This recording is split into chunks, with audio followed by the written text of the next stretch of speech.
Quelques années après que l'Empire Galactique ait pris le contrôle de la galaxie, de nombreuses planètes ont été conquises par la force du régime impérial. Le directeur impérial Orson Krennic se rend sur une planète neutre pour récupérer l'ingénieur Galen Erso, qui a déserté. L'Empire avait en effet besoin d'Erso pour la construction d'une super arme. Après que Krennic ait tué la femme d'Erso, celui-ci accepte de reprendre son travail.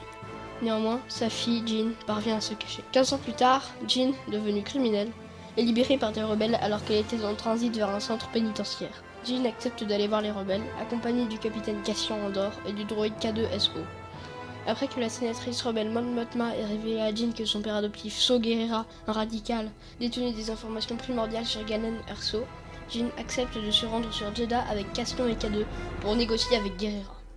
Un destroyer stellaire impérial est présent au-dessus de la capitale de Jedha pour surveiller l'extraction de cristaux Kyber nécessaires à l'alimentation d'une arme planétaire. Jean et Cassian rencontrent là-bas Chirrut Imwe, un ancien gardien du temple de Kyber, et son ami, le soldat Baze Maglus. Les troupes de Saw attaquent les troupes impériales dans la ville, et Jean, Cassian, Chirrut et Baze en profitent pour être emmenés vers Saw. Jean apprend alors que son père a chargé un pilote impérial renégat, Body Rook, de lui apporter un message, et il lui montre le message en question. L'hologramme de son père avoue alors à Jean qu'il a implanté un défaut indétectable dans l'étoile de la mort, et donc qu'un seul tir de chasseur bien placé suffirait à détruire la station tout entière. Pendant ce temps, l'Empire décide de tester son arme sur la capitale de Jedha. La puissance de feu de l'étoile noire désintègre Jedha City et provoque une vague de feu et de sable qui s'étend sur toute la planète. Jean, Cassian, K2, Body, Chirrut et Baze s'échappent de la planète en ruine, sans Saw, qui refuse de partir. Le petit groupe se rend alors sur Idou, où se trouve Galen Erso, dans le but de le récupérer, mais Cassian se voit confier une mission secrète, éliminer le scientifique. Jean le découvre et court pour l'arrêter.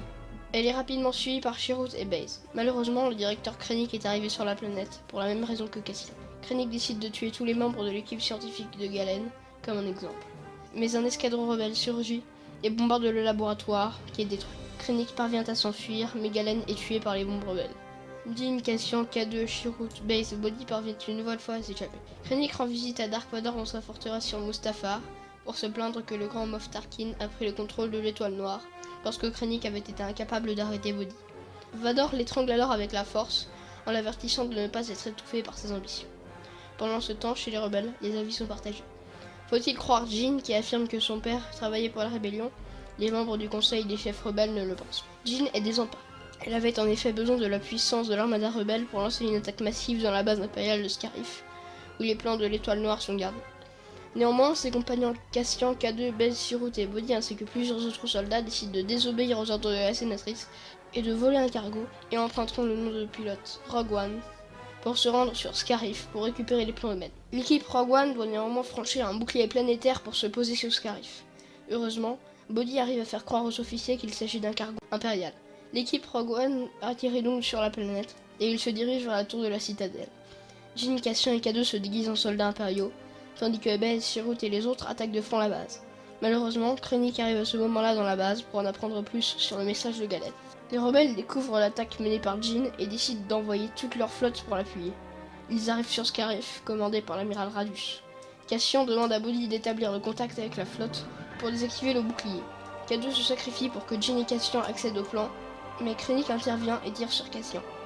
Chirrut active l'antenne pour que Body puisse joindre la flotte, puis il est tué par les impériaux.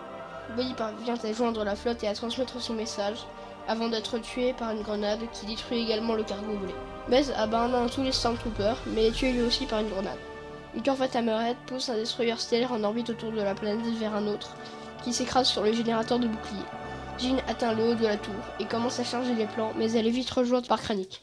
Cassian arrive à ce moment-là et tire sur Krennic, qui s'effondre.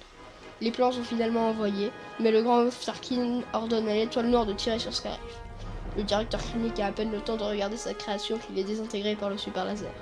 Jean et Cassian n'échappent pas à leur sort et sont tués par l'onde de choc qui s'ensuit.